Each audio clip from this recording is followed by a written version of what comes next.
সংসারের কাজকর্ম করে যদি মাস গেলে মাইনে পেতাম তাহলে কিন্তু বেশ মজাই লাগতো কাজ করতে, তাই না বলো?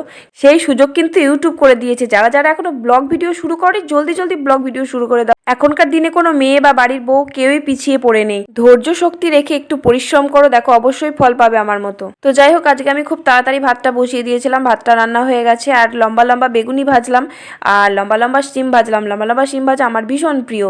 আর ছোট ছোট বাটা মাছ এনেছে, বাটা মাছগুলো একটু ঝাল করবো। আর রুই মাছও এনেছে, রুই মাছ আর বাটা মাছ একসাথে মিলিয়ে ঝাল করব। আর ওই যে দেখছো আমার ছোট্ট সোনা উঠোনে বসে আছে ধুলোর মধ্যে, ওই জন্য ঠান্ডাটা ওর ভালো হতে চায় না। সারাদিন উঠোনে ওরকম খেলা করবে ধুলোবালি নিয়ে। আর আমি বা কি করবো বলো তো? রান্না করবো না ওকে দেখবো বলো তো? আমার ছেলে ধুলোবালি খেটেই মানুষ হোক, আর কি করবো বলো?